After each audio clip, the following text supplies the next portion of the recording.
નાગરિકોને આજે એક વિનંતી કરવા, એક અપીલ કરવા અને આપણે બધા એક બનીએ, નેક બનીએ, કારણ કે આ તાનાશાહ, આ સરમુખત્યારશાહી જે સરકાર છે ભારતીય જનતા પાર્ટી, એ હવે બધાને ટાર્ગેટ કરી રહી છે અને એ ટાર્ગેટમાં આજ વખતે આપણા લોકલાડીલા, લોકનેતા, જનનાયક એવા આદરણીય ચેતરભાઈ વસાવા ને એન કેન પ્રકારે ફસાવવામાં આવી રહ્યા છે ષડયંત્રના ભાગરૂપે. તો એક અપીલ કરવા માટે આજે તમારી સમક્ષ હું આવ્યો છું. આજે તમે જોઈ શકો છો કે મારી સાથે આદરણીય ચેતરભાઈ વસાવાના ધર્મપત્ની, એમના દીકરા, એમના દીકરી, પરિવારજનોની મુલાકાત આજે ડેડિયાપાડા ખાતે લેવામાં આવી અને એ પરિવારજનોની જ્યારે મુલાકાત લીધી ત્યારે મારે પણ ઘરમાં પરિવાર છે, મારે પણ ઘરમાં નાનો દીકરો છે, ધર્મપત્ની છે, એટલે આ જે પીડા છે એ પીડા હું પણ અનુભવી રહ્યો છું. કેમ કે જ્યારે ઘરનો એક મોભી વ્યક્તિ ઘરમાં ન હોય અને જે પરિસ્થિતિનું જે નિર્માણ થતું હોય છે એ આજે મને પણ ફીલ થઈ રહ્યું છે. એટલે ગુજરાત સરકારના 162 જે નેતાઓ જે છે અથવા તો ભારતીય જનતા પાર્ટીના તમામ જે નેતાઓ જે છે એને કદાચ આ અનુભવ કેમ નથી થતો એ સમજાતું નથી. કારણ કે આ ભ્રષ્ટ ભાજપનું જે તંત્ર અત્યારે જે રીતે લોકોને ટાર્ગેટ કરી રહ્યું છે, લોકોને ષડયંત્ર અને કાવતરના ભાગરૂપે ક્યાંક ને ક્યાંક ફસાવી રહ્યું છે, તેને કારણે આજે એક પરિવાર એની પીડા એ અનુભવી રહ્યો છે. કારણ કે આજે ઘણા બધા એવા કાર્યો હોય છે, ઘણા બધા એવા કામ હોય છે જે અટકી પડ્યા છે. આદરણીય ચેતરભાઈ વસાવા મારા પરમ મિત્ર છે અને આદરણીય ચેતરભાઈ વસાવાના પરિવારમાં પણ ઘણા બધા કામ અટકી પડ્યા છે. તેની સાથે સાથે પરિવારની જવાબદારી હોય એ જ રીતે ડેડિયાપાડાની જવાબદારી પણ એમની પાસે છે. કારણ કે એક ધારાસભ્ય છે, જનપ્રતિનિધિ છે, જનનેતા છે. જ્યારે ડેડિયાપાડાના વિકાસના કામો કરવાના હોય અને જનપ્રતિનિધિને જો જેલમાં પૂરી દેવામાં આવે તો કઈ રીતે કહી શકાય કે એ કાર્યો થઈ શકે? સામાન્ય જે કાર્યો હોય, સામાન્ય જે કામકાજ હોય એ પણ ખોરભે ચડી જતા હોય છે. એટલે ગુજરાતની જનતાનો અંતરાત્મા જાગે એટલા માટે આજે લાઈવના માધ્યમથી કહી રહ્યો છું કે આપણે બધાએ હવે જાગી જવાની જરૂર છે. ખાસ કરીને મારી અપીલ આજના દિવસે તમામ નાગરિકોને, તેની સાથે સાથે આદિવાસી સમાજને છે. તમે કોઈ પણ પાર્ટીની વિચારધારા સાથે સંકળાયેલા હોય, કોઈ પણ પાર્ટી સાથે, તમે કોંગ્રેસ, ભાજપ, આપ, અપક્ષ, વિપક્ષ, જેની પણ સાથે સંકળાયેલા હોય, તમે એક પરિવાર તરીકે આજે ઘરના મોભી તરીકે વિચારો કે તમારા પરિવારના એક વ્યક્તિને, તમારા પરિવારના એક મોભો હોય, એ મોભાને જો તમારાથી દૂર કરી દેવામાં આવે તો શું થાય? આજે પરિસ્થિતિ, આજે આ બહેનો, બાળકો એ અનુભવી રહ્યા છે અને બાળકો જ્યારે અનુભવી રહ્યા છે ત્યારે એક પિતા નથી, પિતા સાથે વાતચીત કરવી છે તો વિડીયો કોન્ફરન્સના માધ્યમથી વાતચીત કરવી પડે છે. આજે રૂબરૂ મુલાકાત લેવામાં પણ ફાફા ચડી જાય છે. આ હકીકત છે. એટલે આ તાનાશાહી, આ સરમુખત્યારશાહી, આ હિટલરશાહી જે છે એ હિટલરશાહી મહેરબાની કરીને બંધ થાય.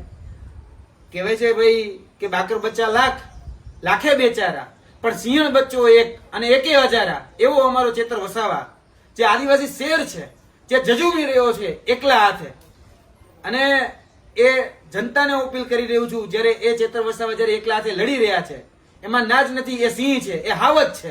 એની ડણક એ વિધાનસભામાં પણ ગુંજે છે. એની ડણકથી 162 થરથર ધ્રુજે છે. એ હકીકત છે. પરંતુ હવે એમના પરિવારને અને ડેડિયાપાડાની જનતાના જે સામાન્ય કામો અટકી પડ્યા છે એના માટે જરૂર છે ચેતરભાઈ વસાવાની. જોવા જઈએ તો ખૂબ સામાન્ય કેસ છે. એક એક્ટિવિટીની સંકલનની મીટિંગ હોય અને એ સંકલનની મીટિંગમાં નાની એવી બોલાચાલી થાય અને કહી શકાય કે કદાચ વાતાવરણ ઉગ્ર થયું અને ઉગ્રમાં ક્યાંક ઘુસાતુસીમાં કોઈ ઉપર ક્યાંક આક્ષેપબાજી કે આરોપબાજી થઈ, માની શકીએ છીએ કે બધી જગ્યાએ મીટિંગોમાં આવું નાનું મોટું થતું હોય છે. આમાં પણ થયું. પણ 307 જેટલી ગંભીર કલમ, એટલે કે એટેમ્પ્ટ ટુ મર્ડર, જે ક્યારેય પણ એક સામાન્ય ગ્લાસની ઘટનામાં ન હોય, કાચના ગ્લાસની ઘટનામાં 307 જેવી કલમ લગાડી અને આ મુદ્દાને સનસનીખેજ બનાવી દેવામાં આવ્યો છે. સનસનીખેજ એટલે આખા ગુજરાતની અંદર ચકચારી થઈ જાય અને પછી જયારે જામીન લેવા જાય ત્યારે કોર્ટમાં વકીલ એવું કે ભાઈ કે આ સાહેબ બહુ મોટો ચકચારી કેસ છે, આમાં જામીન ન આપો. અને જોવા જઈએ તો ચીફ જ્યુડિશિયલ કોર્ટ ના પાડે, સેશન્સ કોર્ટ ના પાડે, હવે હાઈકોર્ટના દરવાજા ખખડાવવાનું થયું. અને એ જ જોવા જઈએ તો મંત્રીના દીકરા, બચુભાઈ ખાબડના દીકરા, જે 509 ની કલમમાં અંદર હતા, જે કદાચ એના કરતા પણ ગંભીર વાત કહેવાય કે આજે હજારો કરોડનું કૌભાંડ કરેલો વ્યક્તિ કહી શકાય ચીફ જ્યુડિશિયલ કોર્ટમાંથી છૂટી જાય અને આદરણીય ચેતરભાઈ વસાવાને તમે સેશન્સ કોર્ટમાંથી નથી છોડતા. એટલે આ જે ચાલી રહ્યું છે, આ જે અત્યારે જે પરિસ્થિતિ છે, એ પરિસ્થિતિ અમે સમજાવવા માંગીએ છીએ નાગરિકોને. કેમ કે નાગરિકોને સમજવું પડશે આજે બે કાયદા એ ગુજરાતની અંદર કામ કરી રહ્યા છે. એક કાયદો એવો છે કે જો તમે ભારતીય જનતા પાર્ટીનો ખેસ પહેરો છે તો એના માટે એક અલગ કાયદો છે, અને જો કોઈ વ્યક્તિ સામાન્ય જનતાનો અવાજ બને છે, આદિવાસી સમાજનો હીરો બને છે, આદિવાસી સમાજની વેદનાનો વાચક બને છે, તો એના માટે અલગ કાયદો છે. અને એમ કેમ પ્રકારે દબાવવા માટે આવા કાયદાઓનો ઉપયોગ કરી અને ટાર્ગેટ કરવામાં આવે છે. અત્યારે પણ આદિવાસી સમાજના નેતા ચેતરભાઈ વસાવાને એક કહી શકાય સુનિયોજિત કાવતરાના ભાગરૂપે એને ટાર્ગેટ કરવામાં આવ્યા છે. કેમ કે એ હીરો છે, જાણે છે બધું. અને આદિવાસી સમાજ આજે જે એકજૂટ થઈ રહ્યો છે, જે જાગૃત થઈ રહ્યો છે, એમાં આદરણીય ચેતરભાઈ વસાવાનો સિંહ ફાળો છે, એક મોટો ફાળો છે. અને જે રીતે એક લડાઈ અંગ્રેજો સામે જ્યારે લડાતી હતી ત્યારે જે રીતે કહી શકાય કે આદરણીય બિરસા મુંડા જે રીતે લડી રહ્યા હતા, એ રીતે બીજા અલગ અલગ આદિવાસી જનનાયકો જે રીતે લડી રહ્યા હતા, એ જ પ્રકારની લડાઈ ક્યાંક ને ક્યાંક અત્યારે આદિવાસી સમાજના હક અધિકાર અને ન્યાય માટે આદરણીય ચેતરભાઈ વસાવા લડી રહ્યા છે. અને સરકારને ખૂંચે છે, કારણ કે સરકારની વોટ બેંક તૂટે છે, સરકારને ખૂંચે છે. કેમ કે આદિવાસી અત્યારે એક થઈ રહ્યો છે. અત્યાર સુધી એક નહોતા કે આદિવાસી સમાજમાં ક્યાંક ને ક્યાંક ભાગલા પાડવામાં આવતા હતા. જે રીતે ઓલા ધોળા અંગ્રેજ હોતા ભાગલા પડોને રાજ કરોની નીતિ અપનાવતા હતા, એ જ રીતે અત્યારના વર્તમાન ભારતીય જનતા પાર્ટીના 162 જે કાળા અંગ્રેજો છે, એ લોકો પણ અત્યારે આ જ રીતે ક્યાંક ને ક્યાંક એન કેન પ્રકારે અવાજ એ દબાવે છે. તો તમામ આદિવાસી સમાજના તમામ બાળકોને, વડીલોને, યુવાનોને હું અપીલ કરું છું, તમામ ધર્મ, જાતિ, જ્ઞાતિ, ધર્મના લોકોને હું અપીલ કરું છું, તમામ ભારતીય કહી શકાય કે આપણે બંધારણ અંતર્ગત ચાલવા માંગીએ છીએ, તો બંધારણ અંતર્ગત આપણે ભારતીય નાગરિક છીએ. તો નાગરિકોને હું અપીલ કરવા માંગુ છું કે આપણે બધા એક બનીએ અને જે આ દોગલી નીતિ, બેવડી નીતિ અને બેવડું કાયદો, શાસન વ્યવસ્થા છે એની સામે અવાજ ઉઠાવીએ. કારણ કે જે રીતે ચેતરભાઈ વસાવા છે તો એની ઉપર અલગ કાયદો છે, અને આવી તો ઘણી બધી ઘટનાઓ બનતી હોય છે અને બને પણ છે, તો ત્યાં અલગ કાયદો છે. ક્યારેય જોયું કે ભારતીય જનતા પાર્ટીનો બુટલેગર હોય અને એની ઉપર કોઈ જગ્યાએ કેસ દાખલ થયો હોય? એવું ક્યારે જોયું કે ભારતીય જનતા પાર્ટીનો ભ્રષ્ટાચારી હોય એની ઉપર આ રીતે ક્યારે કેસ દાખલ થયો હોય? આટલો હમણાં થોડા સમય પહેલા ગંભીરા બ્રિજ દુર્ઘટના થઈ, એ તો સૌથી મોટો ગુનો હતો. કેટલા લોકો મરી ગયા? મોરબી બ્રિજ દુર્ઘટના થઈ, 165 લોકો ગુજરી ગયા. એ જ રીતે હરણી કાંડ થયો, કેટલા લોકો એમાં ગુજરી ગયા. એ રીતે તક્ષશિલા કાંડ થયો, કેટલા લોકો ગુજરી ગયા. એ રીતે અમારા બોટાદની અંદર કહેવાય છે કથિત રીતે કેમિકલ કાંડ, હતો દારૂ કાંડ થયો, કેટલા લોકોએ પોતાનો જીવ ગુમાવવો પડ્યો. કેમ ભાઈ એની ઉપર એક્શન ન લેવામાં આવ્યા? આ ભ્રષ્ટાચાર રૂપી જે ખાડા જે અત્યારે તમે જોવો છો આખા વિસ્તારમાં, ગમે જિલ્લા, ગમે તાલુકામાં જાઓ, એ ભ્રષ્ટાચાર રૂપી ખાડા પડેલા છે. કારણ કે કોન્ટ્રાક્ટરોએ પોતાની કટકી કરી અને પોતાના પેટ ભર્યા છે. આ કોન્ટ્રાક્ટરોના નેતાઓના ભારતીય જનતા પાર્ટીની શાસન વ્યવસ્થામાં એ લોકોના પેટ મોટા થઈ રહ્યા છે ને, એટલે આ બધા ખાડા એ વધારે પડી રહ્યા છે. એટલે હું અપીલ કરું છું ગુજરાતની જનતાને, ગુજરાતના નાગરિકને કે મહેરબાની કરી આપણે એક બનીએ. આ કુવ્યવસ્થા સામે, કુશાસન સામે, આ સરમુખત્યારી શાસન સામે આપણે બધા એક થઈને લડીએ.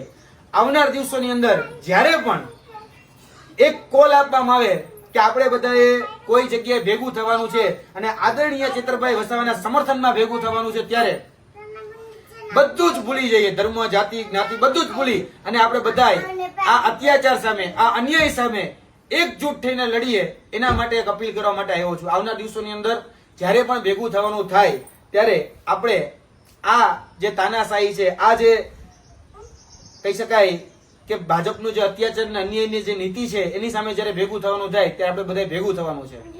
બાકી હું ભાજપને પણ કહી દઉં છું કે વડે નહીં દુનિયામાં કઈ ગેંગે કે ફેફે થવાથી, વડે નહીં દુનિયામાં કઈ ગેંગે કે ફેફે કરવાથી, ઘડીક શણગાર મર્દોનો સજી લ્યો તો મજા છે, અને મજા કઈક ઓર છે દાદ જો કાયર વેશ મૂકો અને કદમ બે કાળની સામે ભરી લ્યો ને તો મજા છે. અને કદમ બે કાળની સામે આ ચેતર વસાવાએ ભર્યા છે અને એક કાળની સામે અત્યારે લડી રહ્યો છે.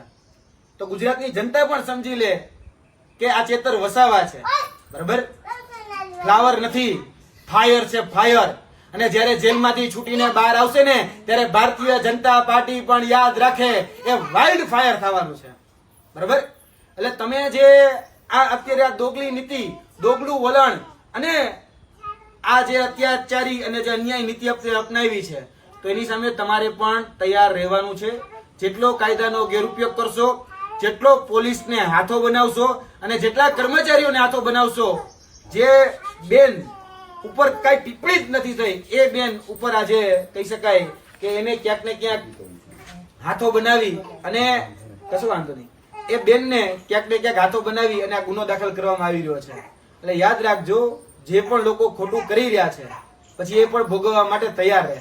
કારણ કે પછી આવનાર દિવસોની અંદર જે લોકો જે ભાષામાં સમજે છે એને એની ભાષામાં જવાબ દેવામાં આવશે અને આવશે જ.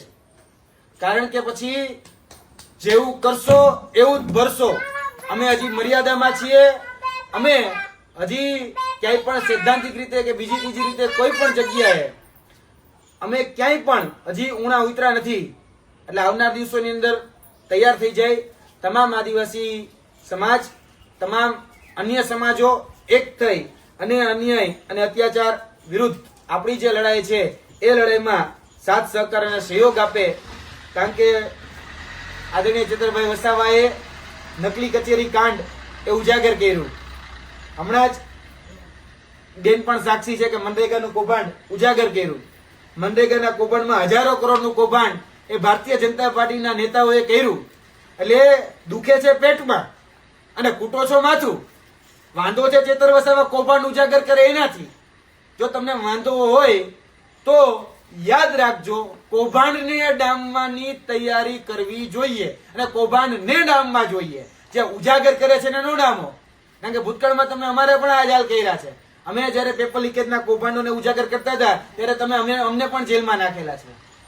પણ હવે આ તાનાશાહી કે આ કિન્નાખોરી એ અમે નહીં ચલાવી લઈએ અને રાજકીય કિન્નાખોરી તો જરા પણ નહીં ચલાવી રહીએ. એટલે યાદ રાખજો, આવનાર દિવસોની અંદર આદિવાસી સમાજ હોય, અન્ય તમામ સમાજો હોય, 18 વરણ 34 જ્ઞાતિ જાતિ તમામને અપીલ કરીએ છીએ કે આવનાર દિવસોની અંદર જ્યારે પણ ભેગું થવાનું થાય ત્યારે આપણે બધા જ કોઈ પણ પાર્ટી હોય, કોઈ પણ ધર્મ હોય, કોઈ પણ જાતિ હોય, કોઈ પણ જ્ઞાતિ હોય, એ બધું જ ભૂલી આ અન્યાય અને અત્યાચાર સામે લડીએ. કારણ કે આજે ચેતર વસાવા છે, કાલે એવું ન બને કે તમારા પરિવારમાંથી કોઈ મોભી, તમારા પરિવારનો કોઈ આગેવાન ને જેલમાં જવાનો વારો આવે. આ લડાઈ એ આપણા અસ્તિત્વ માટેની લડાઈ છે. આ લડાઈ એ આપણા ભવિષ્ય માટેની લડાઈ છે. આ લડાઈ આપણા બાળક માટેની લડાઈ છે. આ લડાઈ યાદ રાખજો, આપણા અસ્તિત્વ ટકાવવું હશે તો એના માટેની લડાઈમાં આપણે એકજૂટ થવું ખૂબ જરૂરી છે. એટલે વધારે વાત ન કરતા એટલી સંવેદના ચેતરભાઈ વસાવાના પરિવાર સાથે હું રાખું છું કે જ્યાં પણ જે પણ રીતે મારી જરૂર પડશે એમના દીકરાને કે એમના દીકરીને કે ધર્મપત્નીને કે પરિવારજનોના કોઈ પણ સભ્યને તો અમે ખભોથી ખભો મિલાવીને એમની સાથે ખભોથી ખભો રાખીને ઊભા છીએ. તમામ આ દુઃખના સમયમાં ભૂતકાળમાં પણ જે આવ્યો છે અને ભવિષ્યમાં પણ જે આવશે એ સમયમાં પણ તમામ પ્રકારની સંવેદનાઓ એમની સાથે છે. જ્યાં પણ કહેશે અમે એનો સાથ સહકાર અને સહયોગ આપવા માટે તૈયાર છીએ. કારણ કે ચેતરભાઈ વસાવા એ અમારા દિલમાં વસે છે અને ચેતરભાઈ વસાવા માટે જો ધ્યાન દેવું પડે તો એના માટેની પણ અમારી સંપૂર્ણ તૈયારી છે. બાકી યાદ રાખજો, આ તાનાશાહીને અમે સહન નહીં કરીએ, આ શ્રમોત્તરશાહીને અમે સહન નહીં કરીએ. કારણ કે અમારા વંશજો પણ એ અંગ્રેજો સામે લડ્યા છે, અમારા વંશજો પણ અત્યાચારને ન્યાય સામે લડ્યા છે. ત્યારે તમને આઝાદી મળી છે. આઝાદીનું મૂલ્ય અમે જાણીએ છીએ અને આ જ આઝાદી જે બંધારણથી અમને મળી છે એ બંધારણને આગળ રાખી જે હકો અધિકારો અમને બંધારણમાં બાબા સાહેબ આંબેડકર એ આપ્યા છે એને સાથે લઈ આવનાર દિવસોની અંદર આ લડાઈ અમે લડવા જઈ રહ્યા છીએ. અમે ગાંધી, સરદાર અને બિરસા મુંડાના માર્ગે હવે આગળ વધવા જઈ રહ્યા છીએ અને એ લડાઈ જે અંગ્રેજોની સામે લડવાની હતી એ જ લડાઈ હવે ભારતીય જનતા પાર્ટીની સામે લડાશે. અને ભારતીય જનતા પાર્ટી હવે યાદ રાખે, કેમ કે હવે જે કિન્નાખોરી છે, હવે જે કહી શકાય કે રાગ દ્વેષ કે પૂર્વાગ્રહ તમે જે રાખી અને જે કહી શકાય કે સામાન્ય નાગરિકને જે પ્રતાડિત કરી રહ્યા છો, જે હેરાન પરેશાન કરી રહ્યા છો, એ સમય હવે નહીં રહે. કારણ કે ગુજરાતનો આદિવાસી સમાજ પણ હવે જાગી ગયો છે, એકજૂટ થઈ ગયો છે અને આવનાર દિવસોની અંદર આનો જવાબ ચોક્કસપણે એ બધાને આપવામાં આવશે. જય હિન્દ, જય ભારત, જય આદિવાસી અને જય જોહર.